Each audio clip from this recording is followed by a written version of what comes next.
नमस्कार। आज के इस वीडियो में बात करते हैं द हेयरी एप ड्रामा की, जो कि लिखा है यूजेन ओनेल ने। इसका सब टाइटल जो कि खुद ऑथर ने दिया है, a comedy of ancient and modern life.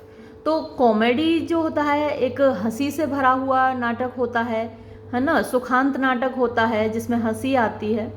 लेकिन यहाँ ऐसा तो कुछ भी नहीं है, पूरे ड्रामा में हंसने वाली कोई बात नहीं है और इसका अंत भी दुखांत होता है। जो हमारा हीरो है यांग इस ड्रामा का, वो भी अंत में मारा जाता है। लेकिन फिर भी इसको कॉमेडी जो टाइटल दिया है, ये थोड़ा सोचने वाली बात है। ये जो ड्रामा है एक्सप्रेशनिस्ट ड्रामा है। एक्सप्रेशनिस्ट ड्रामा में एक ख़ास बात होती है कि यहाँ बात की जाती है लाइफ की मीनिंगलेसनेस प्लस उसका मीनिंग। यानी ये जो दुनिया है, यह जो हमारी ज़िंदगी है, आपने नोट किया होगा कभी कभी बिल्कुल मीनिंगलेस लगती है ना। आपने देखा होगा कि आपने ज़्यादा मेहनत की लेकिन दूसरा कोई बंदा उसने नकल मारी और आपसे ज़्यादा मार्क्स ले आया। या फिर किसी जॉब के लिए आपने भी कोशिश की, कंपटीशन के लिए प्रिपेयर किया, आपने ज़्यादा मेहनत की लेकिन जो कम मार्क्स वाला था, जिसने कम मेहनत की थी, उसको जॉब मिल गई, आपको नहीं मिली। चाहे उसने पैसे देकर ली, है ना, रिश्वत देकर ली, या फिर किसी तरीके से पेपर आउट करा लिया, या कोई भी वजह रही हो। तो ऐसी सिचुएशंस में, या फिर आप देखते हैं कि कहीं बच्चा पैदा हुआ, पैदा होते ही ख़त्म हो गया, उसकी डेथ हो गई। एक एक्सीडेंट हुआ जिसमें 4 साल का बच्चा मारा गया, 5 साल का बच्चा मारा गया, जिसका कि कोई कसूर भी नहीं था। वैसे हम कहते हैं कि भाई इसने वो पाप किया था इसलिए इसके साथ ऐसा हुआ, है ना, बुरा किया था तो उसके साथ बुरा हुआ। लेकिन एक अचानक एक्सीडेंट होता है, 4-5 साल का मासूम बच्चा उसमें मारा जाता है, तो उसकी क्या गलती है? उसमें उसका तो कोई कसूर नहीं है, उसने अभी तक कोई पाप भी नहीं किया, है ना। वो तो सीधा अभी भगवान के यहाँ से आया था दुनियादारी की, उसे समझ भी नहीं है। 4-5 साल के बच्चे को क्या समझ होती है, इतना इनोसेंट होता है, लेकिन एक्सीडेंट में मारा गया। तो ऐसी कुछ सिचुएशंस लाइफ की जब हम देखते हैं, हमें लगता है कि ये लाइफ बड़ी मीनिंगलेस है।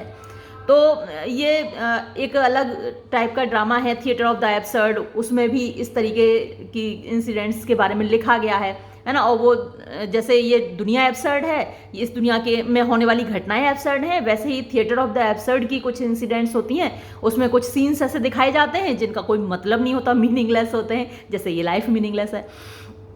अब एक्सप्रेशनिज्म में क्या है कि आपको उस मीनिंगलेसनेस में कुछ मीनिंग तलाश करना है ना। दुनिया तो मीनिंगलेस है ही, लेकिन आपको तो जीना है ना इस दुनिया में, और जीने के लिए कुछ अर्थ तो चाहिए।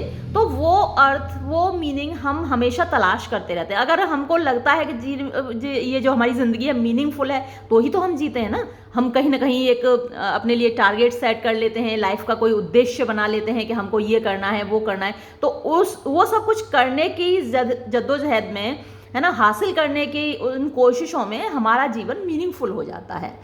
तो एक्सप्रेशनिज्म वही है कि इस मीनिंगलेस दुनिया में हमको मीनिंग तलाश करना है। यहाँ भी एक हीरो आपको दिखेगा इस ड्रामा में, जो लाइफ में मीनिंग तलाश करता है, बिलोंगिंग, सेंस ऑफ बिलोंगिंग वो चाहता है। बिलोंगिंग मतलब अपनापन होता है। जब आप किसी को बिलोंग करते हैं, आप किसी के अपने होते हैं, कोई आपको चाहता है, आप महसूस करते हैं कि वो लोग आपके अपने हैं, वो आपको चाहते हैं, प्यार करते हैं। तो ये जो भावना होती है ना, ये आपको जीने का आधार देती है ना। जब आपके अपने होते हैं, आपके चारों ओर आपको मोहब्बत कर रहे होते हैं, तो ये एक सेंस ऑफ बिलोंगिंग है जो ये हमेशा तलाश करता रहता है, जो इस ड्रामा का हीरो है। लेकिन बेचारे को अंत तक ऐसा महसूस नहीं हो पाता। शुरू में तो वो अच्छा खासा है, लेकिन कुछ ऐसी घटनाएं होती हैं उसकी ज़िंदगी में कि वो डिप्रेशन में चला जाता है, वो बहुत उदास हो जाता है और उसको लगता है कि ये दुनिया उसके लिए नहीं बनी है, और अंत में मारा जाता है। किस तरीके से मारा जाता है वो अभी आप देखेंगे। और इसमें देखिए, इसको कॉमेडी बोला है ना, और एंशियंट एंड मॉडर्न लाइफ की कॉमेडी बोला है। तो ये जो भावना है शुरू से इंसान देखता, महसूस करता चला आ रहा है। तो ये हमेशा से इंसान की एक प्रॉब्लम रही है कि वो इस जिंदगी में मीनिंग तलाश करता रहता है। अब सबसे पहले इस ड्रामा की जेनेसिस यानी कि उत्पत्ति देखते हैं कि आखिर इस ड्रामा का बेस क्या है, आधार क्या है। तो एक घटना है रियल लाइफ की जो इस ड्रामा का बेस बनी हुई है। क्या घटना है वो? The genesis of the play, यानी इस नाटक की उत्पत्ति, द हेयरी एप, जिसका नाम हेयरी एप है, इज ट्रेस्ड, ये मानी जाती है, to O'Neill's experience as a sailor, कि ओनील का जो एक्सपीरियंस यानी अनुभव था एज अ सेलर, एक नाविक के रूप में, उस पर बेस्ड है ये। एज अ सेलर, एक नाविक के रूप में ऑन एस न्यूयॉर्क, तो एस न्यूयॉर्क पर वो एक नाविक के रूप में गया था। ही केम टू नो, यानी उसकी जान पहचान हुई किससे? The man of Stockholm, HOLE है वैसे। स्टोक क्या होता है? जो पहले इंजन होता था ना, भाप का इंजन होता था, तो उसमें कोयला वोयला पड़ता था, तो जो फ्यूल डालते हैं, कोयला वगैरह डालते हैं, वो स्टोकर्स कहलाते हैं। तो बहुत सारे वो जो स्टोकर्स थे उनका क्रू होता है, तो उससे जान पहचान हुई किसकी? ओनील की। He met an Irish stoker, he met वो मिला, यानी कि यूजन ओनील मिला एक आयरलैंड के स्टोकर से, बाय नेम ड्रिस्कोल, जिसका नाम ड्रिस्कोल था। A man proud of his rare strength, कहीं इसका नाम DRISCOL भी मैंने पढ़ा था। तो एक ऐसा आदमी है जिसको प्राउड माने गर्व है, ऑफ हिज रेयर स्ट्रेंथ, अपनी दुर्लभ शक्ति पर, यानी वो बहुत पावरफुल है, मजबूत है, कदकाठी अच्छी है उसकी। एंड एनिमल सुपीरियोरिटी, और उसके अंदर जो जानवरों वाली ताकत है वो सुपीरियोरिटी है, श्रेष्ठता है। अ मैन, एक ऐसा आदमी, who was in complete accord with his world, जो कंप्लीट अकॉर्ड मतलब कि एक एडेप्टेशन होता है, बिल्कुल सहमति होती है, बिल्कुल घुला मिला हुआ था विद हिज वर्ल्ड, अपनी दुनिया में, तो वो अपनी दुनिया में मस्त था आदमी। एंड कंटेंट, और संतुष्ट था, in his understanding of life, जिंदगी के बारे में जो उसकी अंडरस्टैंडिंग थी, समझ थी, उससे वो खुश था, संतुष्ट था, उसे अपने ऊपर नाज था कि वो बहुत ताकतवर है। बट लेकिन वन डे, एक दिन, ड्रिस्कोल कमिटेड सुसाइड, ड्रिस्कोल ने आत्महत्या कर ली। तो ये रियल लाइफ की घटना है, यानी अच्छा खासा बंदा जिसे अपने ऊपर नाज है, जो इतना पावरफुल है, अपने ऊपर गर्व करता है, ऐसे व्यक्ति ने सुसाइड कर ली by jumping overboard in mid ocean, यानी जो जहाज था पानी का, उसके ऊपर से कूदकर बीच समुद्र में। अ डीड, ये एक ऐसा काम था विच परप्लेक्सड ओनील, जिसने ओनील को परेशान कर दिया, किसी को भी परेशान कर सकता है, यानी एक अच्छा खासा खुश मिजाज आदमी जो अपनी जिंदगी से खुश है, संतुष्ट है, और अचानक वो सुसाइड कर ले, तो हम सबको शौक लगता है ऐसी देखकर, सोचकर।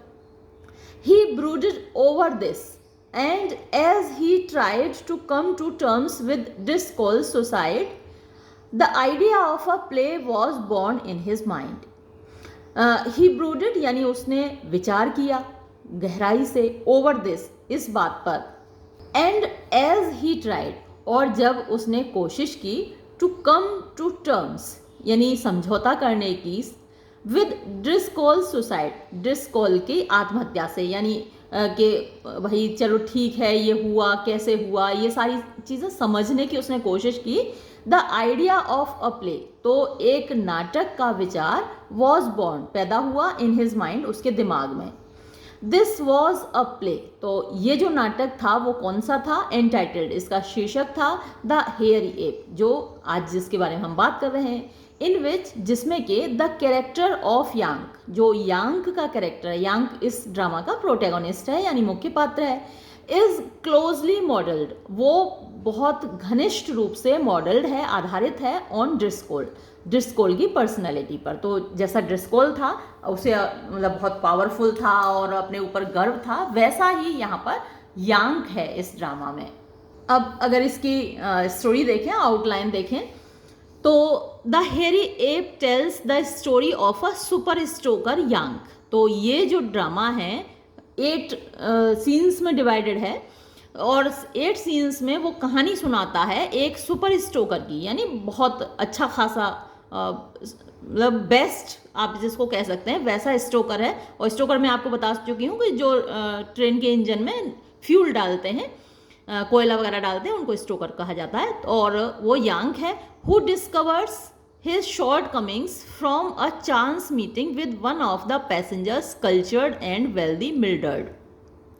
तो जो यांग है पहले तो बहुत खुश है ना, जानवरों वाली उसकी प्रवृत्ति है, अच्छा खासा तगड़ा कदकाठी है और खुश है, लेकिन हु डिस्कवर्स, उसको पता चलता है हिज शॉर्ट कमिंग्स, अपनी कमियों का, फ्रॉम अ चांस मीटिंग, यानी अचानक हुई मुलाकात से, किससे हुई? With one of the passengers, एक यात्री से, और यात्री फीमेल है।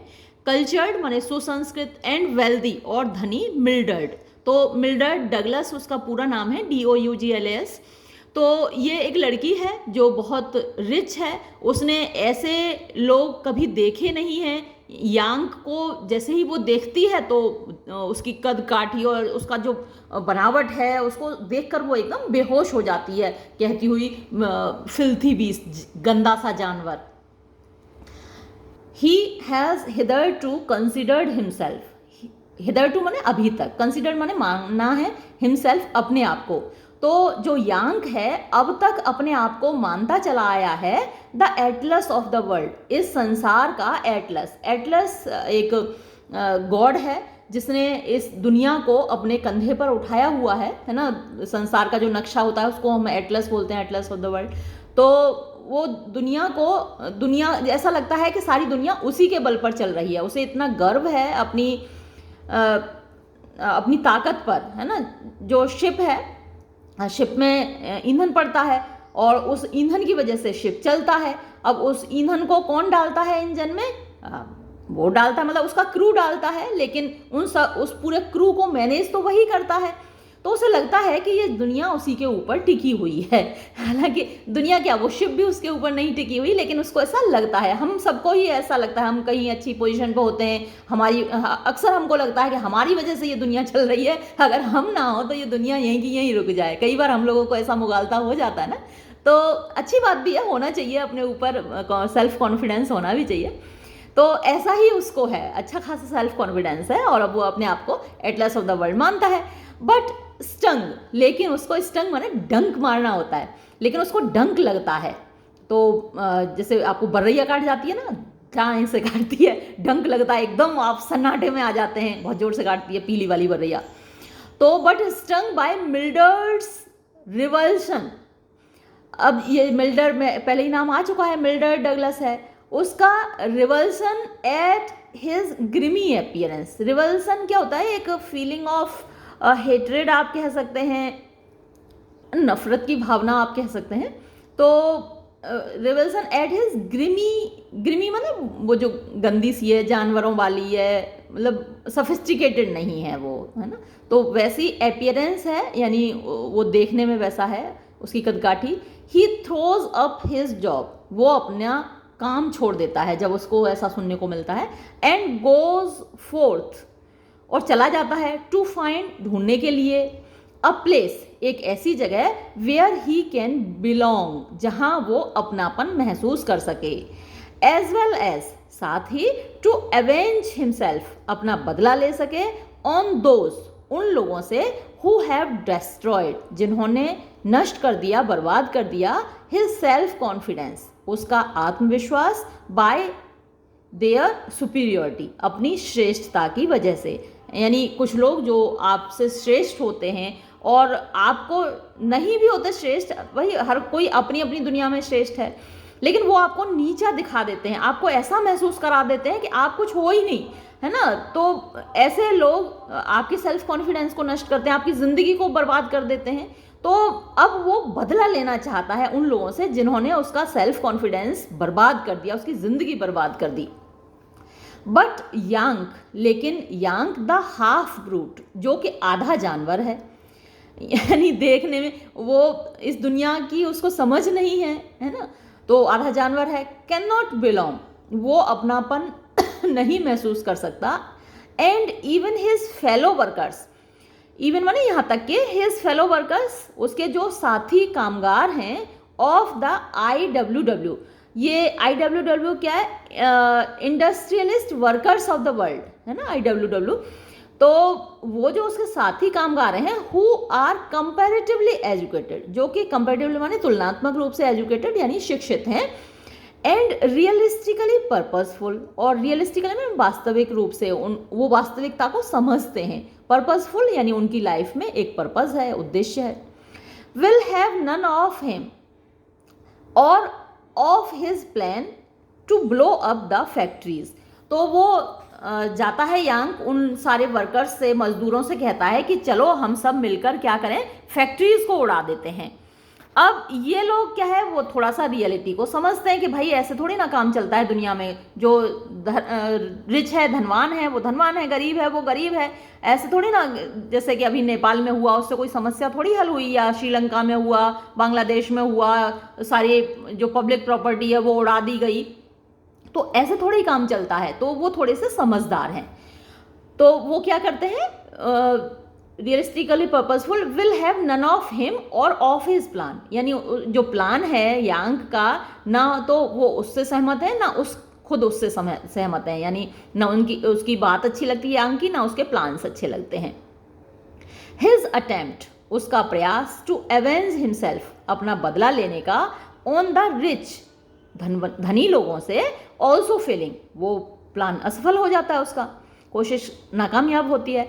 ही सीक्स, वो तलाश करता है, द कंपेनियनशिप, साथ, ऑफ अ गोरिल्ला, एक गोरिल्ला का, इन द जू में। तो एक दिन वो जू में जाता है, देखता है कि जो गोरिल्ला है, गोरिल्ला तो आज़ाद जानवर होता है, जंगलों में घूमता है, लेकिन जू में क्या है, उसको कैद कर दिया जाता है, और ये कैद करने का काम कौन करता है, इंसान करता है। तो एक जानवर से, गोरिल्ला से उसकी आज़ादी छीन लेता है इंसान। तो इसको लगता है कि ये भी मेरे जैसा है, यांग को लगता है कि जो जैसे धनी लोगों ने मुझे कैद कर दिया है, मुझे गुलाम बना दिया है ना, मेरी जो कैपेसिटीज़ हैं, कैपेबिलिटीज़ हैं, उनको सबको कुंठित कर दिया है, वैसे ही इस गोरिल्ला को भी कैद कर दिया है। तो ये मेरे जैसा है, मेरी भावनाओं को समझेगा, उसे लगता है कि ये गोरिल्ला उससे दोस्ती करेगा, तो वो क्या है, उसका पिंजरा खोल देता है। फिर देखिए, he seeks the companionship of a gorilla in the zoo and discovers, और उसको पता चलता है that he does not belong to the brute world either, कि जानवरों की दुनिया में भी उसके लिए अपनापन नहीं है।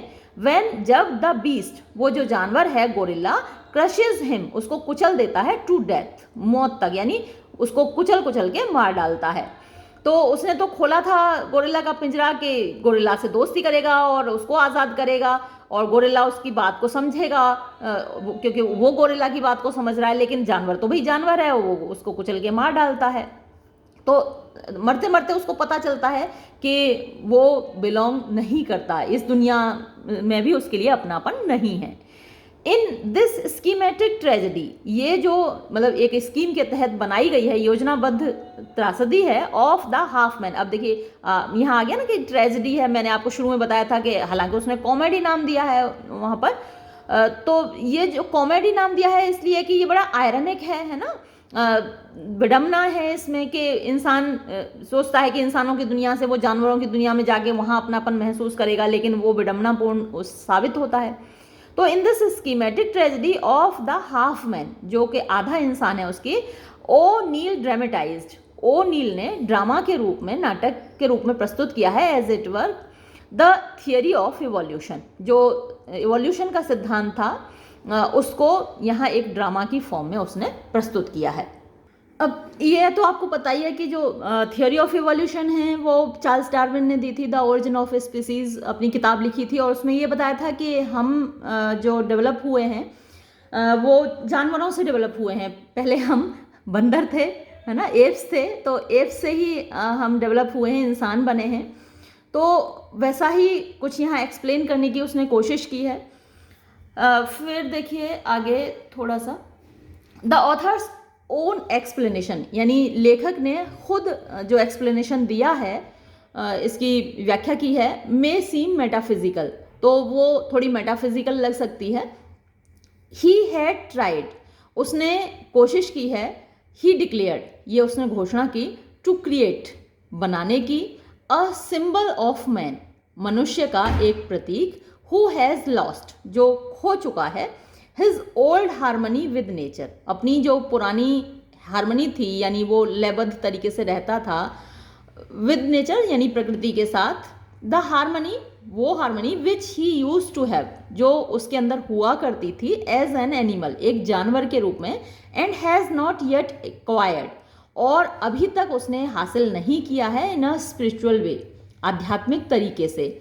यानी जब वो जानवर की फॉर्म में था तो नेचर के साथ मिलकर रहता था, और अब जब वो इंसान बन गया तो उसने वो हारमनी हासिल नहीं की है, नेचर के साथ वो एडजस्ट नहीं कर पा रहा, एडेप्ट नहीं कर पा रहा स्पिरिचुअल तरीके से। यांग कांट गो फॉरवर्ड, अब यांग आगे नहीं बढ़ सकता, यानी वो इस दुनिया से इंटेलेक्चुअली स्पिरिचुअली कोऑर्डिनेट नहीं कर सकता, अपनी एग्जिस्टेंस से कोऑर्डिनेट नहीं कर सकता। यानी ये जो दुनिया का जो स्कीम है, जिस तरीके से ये दुनिया बनी हुई है, उसके साथ हमको कोऑर्डिनेट करना होता है। हम जानते हैं कि ये मीनिंगलेस है, फिर भी मीनिंग हमको तलाश करना होता है। तो ये क्या है, गोइंग फॉरवर्ड है, आगे बढ़ना होता है लाइफ में, इंटेलेक्चुअली स्पिरिचुअली आगे बढ़ना होता है। लेकिन ऐसा यांग नहीं कर सकता क्योंकि उसका जो इंटेलेक्चुअल लेवल है वो उतना ऊपर नहीं है। So he tries to go back, इसलिए वो वापस जाने की कोशिश करता है, यानी उस फॉर्म में, उस दुनिया में जहां हम पहले जानवर हुआ करते थे। This involves the problem of human happiness, अब ये जो समस्या है वो इंसान की खुशी की समस्या है। इंसान कभी खुश नहीं रह पाता है ना। आपने देखा होगा कि हम लोगों के पास कुछ भी होता है लेकिन हम खुश नहीं होते। सारी दुनिया की दौलत होती है, जॉब होती है, बच्चे होते हैं, मतलब घर होता है, गाड़ियाँ होती हैं, लेकिन सिर्फ एक चीज़ मिसिंग है हमारी ज़िंदगी से, वो है happiness. That D.H. Lawrence raised, और ये जो समस्या है वो D.H. लॉरेंस ने भी उठाई थी अबाउट द सेम टाइम, लगभग उसी समय। तो D.H. लॉरेंस एक साइकोलॉजिस्ट हुए, साइकियाट्रिस्ट हुए हैं, जिन्होंने इंसान की जो मानसिक समस्याएं हैं उनको इंटरप्रेट किया है। द इंटरप्रिटेशन ऑफ ड्रीम्स उन्होंने की है। तो ऐसी समस्याएं जो इंसान की मनोवैज्ञानिक समस्याएं हैं वो उन्होंने भी उठाई थी लगभग उसी समय। As well as possibly society's plight, और साथ में जो समाज की दुर्दशा है, प्लाइट माने दुर्दशा होती है, अ सोसाइटी एक ऐसा समाज that has been catastrophically regressing to feral ways, जो कि कैटास्ट्रॉफिकली माने बड़े भयंकर रूप से, रिग्रेसिंग माने नीचे गिर रहा है, to feral ways. Feral fierce ways होते हैं, सैवेज तरीके होते हैं, असभ्य तरीके होते हैं। तो एक तरफ इंसान प्रगति भी कर रहा है, टेक्नोलॉजी कितना आगे बढ़ चुकी है, लेकिन जो उसकी बेसिक इंस्टिंक्ट्स थी, है ना, दूसरों को माल हड़पना, अट्रैक्ट करना, जो उसके वायलेंट वेज हैं, एक जानवर के तौर पर जो आप नेचर देखते हैं, जंगल में जंगल का राज होता है ना, जो हर बड़ी मछली छोटी मछली को खा रही है, जंगल में बड़ा जानवर छोटे जानवर को जीने नहीं दे रहा है। वैसे ही इंसान है, जो रिच है वो पुअर को नहीं जीने दे रहा है ना, जो ताकतवर है वो कमज़ोर इंसान को नहीं जीने दे रहा है। तो चीज़ें टेक्नोलॉजिकली आगे बढ़ रही हैं, इंसान तरक्की कर रहा है, लेकिन ये जो चीज़ें हैं, जो जंगल राज है, वो तब भी था जब हम इंसान जब नहीं थे, मतलब जानवर थे। और अब जब इंसान बन गए और इतना इंटेलेक्चुअली हम प्रोग्रेस कर गए, तो भी आप देख रहे हैं कि कुछ लोग बड़े ऊंचे ऊंचे पदों पर बैठे होते हैं, बड़े इंटेलेक्चुअल माने जाते हैं, लेकिन कई बार वो बहुत बड़े बदमाश निकलते हैं, क्रिमिनल्स निकलते हैं। तो वो जो बेसिक इनकी कमियां थी एक जानवर के रूप में, वो इंसान बनने के बाद भी हमारी ख़त्म नहीं हो पाई हैं, और शायद कभी ख़त्म होंगी भी नहीं, क्योंकि हमारे अंदर का जानवर कब जाग जाए कोई नहीं कह सकता। और जैसा कि मैंने आपको बताया था कि ये जो ड्रामा है 8 सीन्स में डिवाइडेड है। तो सीन वाइज एक बार समरी देख लीजिए कि हर सीन में क्या क्या दिखाया गया है। पहला सीन है इन द फायरमैन्स फोर कैसल। तो फायरमैन वही हैं जो कि उस इंजन की आग को जलाए रखते हैं, जो शिप का इंजन होता है, और उसमें कोयला वगैरह डालते हैं। तो फोर माने आगे की तरफ, कैसल माने किला होता है। तो जो शिप है उसमें आगे की तरफ वो जगह बनी होती है जहाँ पर इंजन होता है और जहाँ पर उसमें कोयला डाला जाता है। तो उस जगह पर ऑफ अ क्रूज शिप, तो जो क्रूज शिप होता है वो लोगों को एंटरटेनमेंट के लिए यात्रा पर लेकर जाता है। दैट हैज़ जस्ट सेल्ड, जो कि अभी अभी निकला है फ्रॉम न्यूयॉर्क, न्यूयॉर्क से, फॉर अ ट्रिप, एक यात्रा के लिए, across the Atlantic ocean, Atlantic महासागर में। Of duty man, of duty मतलब उस वक्त वो लोग काम नहीं कर रहे हैं, ड्यूटी से रेस्ट ले रहे हैं, वो लोग आर टॉकिंग, बातचीत कर रहे हैं, एंड सिंगिंग, और गा रहे हैं, ड्रंकनली यानी दारू पीकर। यांग, तो ये हीरो है। पोर्ट्रेट, जिसको कि चित्रित किया गया है एज अ लीडर, एक नेता के रूप में, एमंग द मैन, उन लोगों के बीच। इज कॉन्फिडेंट, वो आत्मविश्वास से भरा हुआ है, इन हिज स्ट्रेंथ, अपनी ताकत के मामले में। टू फ्यूल द मशीनरी, यानी इस मशीनरी में, इस इंजन में फ्यूल डालने के लिए। ऑफ द शिप, जो कि शिप की है, एंड द वर्ल्ड, और इस संसार की। तो उसको लगता है कि इस संसार की मशीनरी में को भी फ्यूल वो ही दे रहा है, यानी उसको लगता है कि दुनिया को वही चला रहा है, इतना ओवर कॉन्फिडेंस से भरा हुआ है।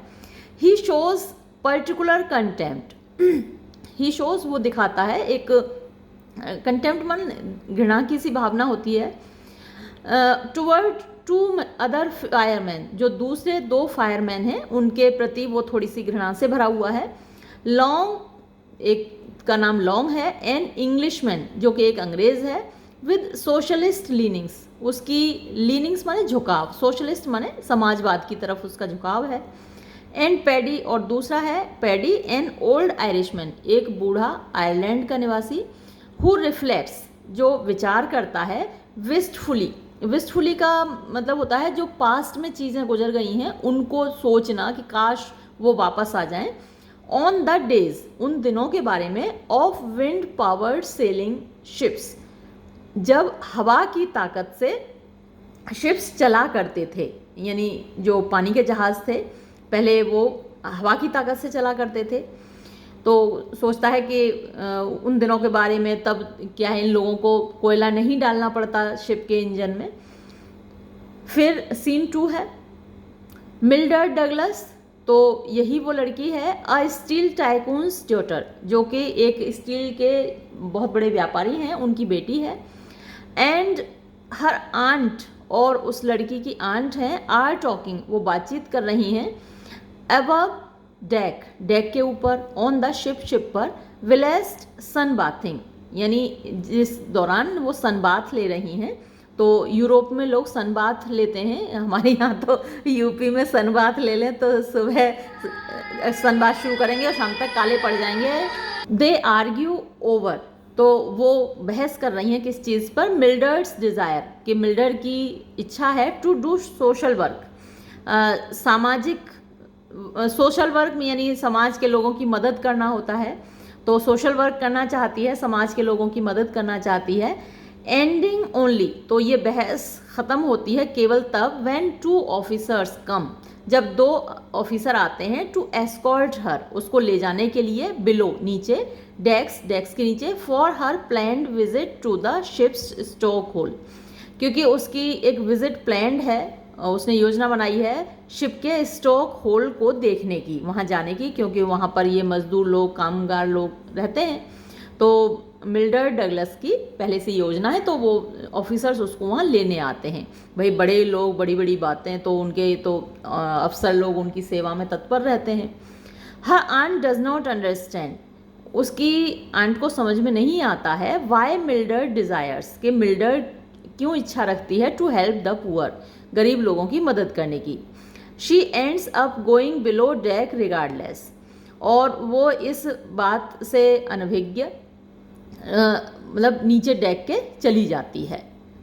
फिर इसके बाद सीन 3 में क्या होता है ये देखिए। सीन 3 में इन द स्टोक होल, तो जो स्टोक होल है जहाँ पर कोयला डाला जाता है इंजन में, Yank and other fireman, Yank और दूसरे जो वहाँ पर काम करते हैं fireman, take pride in their daily work, वो अपने रोज़मर्रा का काम है उसमें गर्व महसूस करते हैं। यांग डज नॉट नोटिस, यांग ध्यान नहीं देता है मिल्ड्रेड के ऊपर, व्हेन शी एंटर्स, जब वो प्रवेश करती है, एंड इंस्टेड, और इसके बजाय, शाउट्स थ्रेट्स, धमकियां देकर चिल्लाता है, टुवर्ड्स द अनसीन इंजीनियर, एक इंजीनियर की तरफ जो कि अनसीन है, दिखाई नहीं दे रहा है, यानी ऑडियंस को वो दिखाई नहीं दे रहा है। Ordering the man to keep coaling the engines, और वो इंजीनियर क्या ऑर्डर दे रहा है लोगों को कि जो इंजन में कोल डालते रहो, कोयला डालते रहो फटाफट। The man stop to turn when she enters, तो जो लोग हैं काम करने वाले स्टॉप, रुक जाते हैं, टू टर्न यानी मुड़ने से, व्हेन शी एंटर्स, जब वो प्रवेश करती है, यानी मिल्ड्रेड डगलस जब प्रवेश करती है। He turns to see Mildred, अच्छा ये कन्फ्यूज्ड, यानी जो यांग है वो कन्फ्यूज हो जाता है, as to why they have stopped working, कि उसके साथियों ने काम करना क्यों रोक दिया। He turns to see Mildred, फिर वो मिल्ड्रेड की तरफ देखने को मुड़ता है।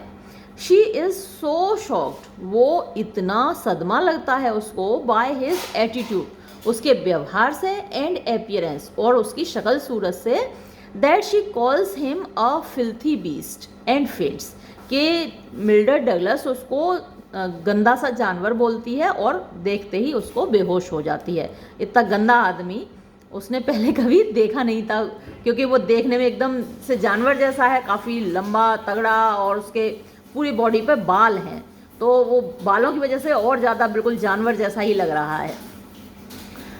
फिर देखिए scene 4, in the fireman's forecastle yet again. तो अगला सीन भी वही है फायरमैन्स फोर कैसल में, जहाँ पर ये मजदूर काम कर रहे हैं।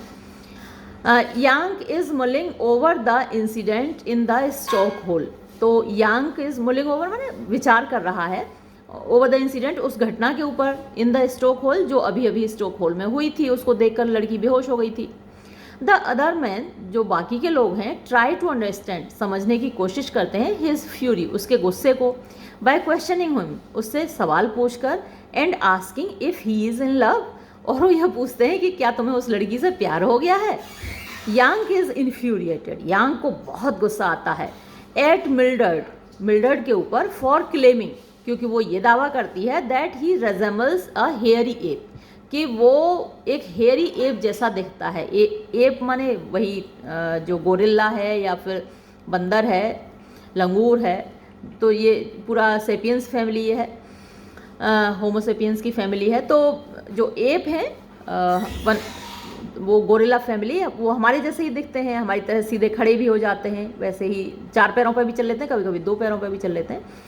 तो वो जो मिल्ड्रेड है वो उसको हेयरी एप जैसा बताती है, यानी बालों वाला लंगूर जानवर, गोरिल्ला। ही बिकम्स एनरेज्ड, वो बहुत गुस्सा होता है, and tries to charge after Mildred in revenge, और अपना जो बेलचा होता है ना, अपने हाथ में लेकर मिल्ड्रेड की तरफ बदले के लिए दौड़ता है, उसको मारने के लिए, कि आज इसको बताता हूँ मुझे जानवर बोल रही है। हाउएवर, लेकिन his men wrestle him to the ground, जो उसके साथी लोग होते हैं वो उसे पकड़ लेते हैं और ज़मीन पर गिरा लेते हैं, before he can even reach the door, इससे पहले कि वो दरवाजे तक पहुँचे, पहले ही उसके साथी लोग उसे पकड़ के वहीं गिरा लेते हैं। फिर 5th सीन देखिए, on 5th Avenue in New York 3 weeks later. तो जो अगला सीन है 5th सीन 5th एवेन्यू में है, न्यूयॉर्क में है, और 3 वीक बाद का दृश्य है ये। After the ship has return from its cruise, यानी जो शिप है, जहाज है, अपनी इस यात्रा से लौट आया है। यांग एंड लॉन्ग आर्ग्यू, यांग और जो लॉन्ग है उसका साथी, उससे पहले आप परिचित भी हैं, वो बहस करते हैं over how best to attack the upper class while admiring how clean the city is. तो 2 चीज़ों पर वो बातचीत कर रहे हैं, कि एक तो ये शहर कितना साफ़ सुथरा है, और दूसरा कि भाई किस तरीके से अपर क्लास पर अटैक किया जाए, है ना, हाउ बेस्ट, कितने अच्छे तरीके से टू अटैक, आक्रमण किया जाए द अपर क्लास, जो उच्च वर्ग है उसके ऊपर। स्टिल ऑब्सेस्ड, यानी अभी भी उसके ऊपर हावी है, विद अवेंजिंग हिमसेल्फ, बदले की भावना, अगेंस्ट मिल्ड्रेड, मिल्ड्रेड के खिलाफ बदले की भावना से वो भरा हुआ है। यांग र्यूडली एकॉस्ट, यांग र्यूडली बड़ी अभद्रता से, एकॉस्ट का मतलब भी वही होता है, कोई व्यक्ति जा रहा है उसे रोकना और अभद्रता से उसे बात करना। सेवरल, बहुत सारे चर्च गोअर्स, चर्च जाने वाले लोगों को रोकता है और अभद्रता से उनसे बात करता है। हु कम आउट, जो कि आते हैं, इनटू द स्ट्रीट्स, गलियों में, as Long flees the scene, जब लॉन्ग इस जगह से भाग जाता है, उसके बाद ये ऐसा करता है Yank. Yank punches a gentleman in the face, Yank एक घूंसा मारता है एक महाशय के चेहरे पर, and is arrested shortly thereafter, और उसके बाद तुरंत उसको गिरफ्तार कर लिया जाता है। गुस्से में घूंसा मारता है और पुलिस तो फिर गिरफ्तार कर ही लेगी भाई। फिर देखिए ये सीन यहाँ ख़त्म होता है, और सीन 6 में क्या बताया गया है। The following night at the prison on Blackwell's Ireland. तो ये सब जगहों के नाम नोट कर लीजिएगा, है ना, किस प्रिजन में उसको रखा गया, कहाँ की प्रिजन में रखा गया। तो अगली रात को एट द प्रेजेंट जेल में ऑन ब्लैक वेल्स आइलैंड। तो ये जेल कहाँ है? ब्लैक वेल्स आइलैंड में। Yank has begun serving a 30-day sentence. तो ये घूंसा मारने की सज़ा उसको क्या मिलती है? 30-day सेंटेंस, यानी 1 महीने की कैद बा मशक्कत उसको मिलती है। Seeing the prison as a zoo. तो ये जो जेल है उसको जू जैसी दिखाई देती है, जैसे जानवरों को पकड़कर जू में, चिड़ियाघर में रख दिया जाता है, वैसा ही इसको लग रहा है कि इंसानों को पकड़ के यहाँ पर कैद कर दिया गया है। He tells the other inmates, inmates माने जो कैदी होते हैं, उनको बताता है, दूसरे कैदी को बताता है of how he wound up there, कि वो यहाँ कैसे पहुँच गया। One of them tells him, उनमें से एक उसको बताता है कैदी about the industrial workers of the world, यानी industrial workers of the world के बारे में, इस संगठन के बारे में। एंड सजेस्ट, और उसको ये सुझाव देता है that he think about joining, कि वो इस संगठन को, इस ऑर्गेनाइजेशन को, इस ग्रुप को ज्वाइन करने के बारे में सोचे। एनरेज्ड, वो पहले गुस्से से भरा हुआ है, by the thought of Mildred and her father again. तो मिल्डर्ड और उसके पिता को लेकर वो पहले ही गुस्से से भरा हुआ है और फिर से गुस्से से भर जाता है। यांग स्टार्ट्स, यांग शुरू कर देता है to bend the bars. Bars वो जो होते हैं, सरियाँ होती हैं ना, तो वो उन सरियों को झुकाने की, मोड़ने की कोशिश करता है ऑफ हिज सेल, अपनी काल कोठरी की, जो जिसमें वो कैद है, तो उस कोठरी की सरियों को वो मोड़ने की कोशिश करता है। In an attempt to escape, यानी भागकर निकलने की कोशिश में। But the guards retaliate in force, लेकिन जो वहाँ गार्ड्स होते हैं वो ताकत से उसको रोक लेते हैं और उस पर उसको दंड भी देते हैं, मारते कूटते भी हैं। फिर देखिए सीन 7, इसमें क्या होता है? ए मंथ लेटर, 1 महीने बाद, Yank visits the local IWW office. तो industrial workers of the world ये संगठन है जिसके ऊपर जिक्र आया था। तो यांग वो लोकल ऑफिस जो होता है IWW का, वहाँ उनसे मिलने जाता है। Upon his release from prison, यानी जब वो जेल से छूटता है, एंड ज्वाइंस द ग्रुप, और इस ग्रुप को वो ज्वाइन कर लेता है। The local members are happy to have him in their ranks. तो जो लोकल मेंबर हैं, वहाँ के स्थानीय सदस्य, वो खुश होते हैं टू हैव हिम, यानी उसको पाकर, इन देयर रैंक्स माने अपने ग्रुप में, अपने समूह में। एट फर्स्ट, पहले पहल, बिकॉज, क्योंकि, not many ships fireman have joined, बहुत लोग ऐसे नहीं आए हैं जो शिप के फायरमैन रहे हों, अभी तक उन्होंने, ज़्यादा ऐसे लोगों ने ग्रुप को ज्वाइन नहीं किया है। हाउएवर, लेकिन, when he expresses his desire, जब वो अपनी इच्छा व्यक्त करता है to blow up the steel trust, steel trust को उड़ाने की, दे सस्पेक्ट हिम, तो उन लोगों को उस पर संदेह होता है of working for the government, कि लगता है ये तो सरकार के लिए काम करता है। एंड थ्रो हिम आउट, और वो उसे अपने संगठन से, ग्रुप से बाहर निकाल देते हैं। इन द स्ट्रीट्स, गलियों में, यांग कम्स इन कॉन्टैक्ट विद, यांग संपर्क में आता है किसके? अ पुलिसमैन, एक पुलिसमैन के, हु शोज नो इंटरेस्ट, जो कोई रुचि नहीं दिखाता, इन अरेस्टिंग हिम, उसको गिरफ्तार करने में। And tells him to move along, और उससे कहता है कि जाओ जाओ आगे बढ़ो। फिर है लास्ट सीन, यानी सीन 8, और सीन 8 में फिर क्या होता है देखिए। द फॉलोइंग इवनिंग, अगली शाम को, यांग विजिट्स द जू, यांग जू जाता है, चिड़ियाघर जाता है। ही सिंपैथाइजेज विद अ गोरिल्ला, वो सिंपैथाइज करता है, यानी सहानुभूति दिखाता है एक गोरिल्ला के साथ। Thinking they are one and the same, ये सोचकर कि वो दोनों तो एक ही हैं और सेम हैं, यानी एक जैसे ही हैं। जैसे यांग को चिड़ियाघर में, यानी जेल में बंद कर दिया गया था 1 महीने के लिए, वैसे ही यहाँ पर इसको, गोरिल्ला को, बंद कर दिया गया है इंसानों के द्वारा। तो उसे लगता है कि हम दोनों तो भाई एक जैसे हैं। ही रिलीजेस द एनिमल, तो वो क्योंकि अब सहानुभूति हो गई तो उसको आज़ाद भी कर देता है, इसको, गोरिल्ला को, फ्रॉम हिज केज, उसके पिंजरे से। एंड अप्रोचेज इट, और उसके पास जाता है, टू इंट्रोड्यूस हिमसेल्फ, अपना परिचय कराने के लिए, as if they were friends, जैसे कि वो दोस्त हों। अब जानवर तो जानवर है। The gorilla attacks Yank, gorilla Yank के ऊपर हमला बोल देता है। फेटली, बड़ी बुरी तरीके से, क्रशिंग, कुचल देता है।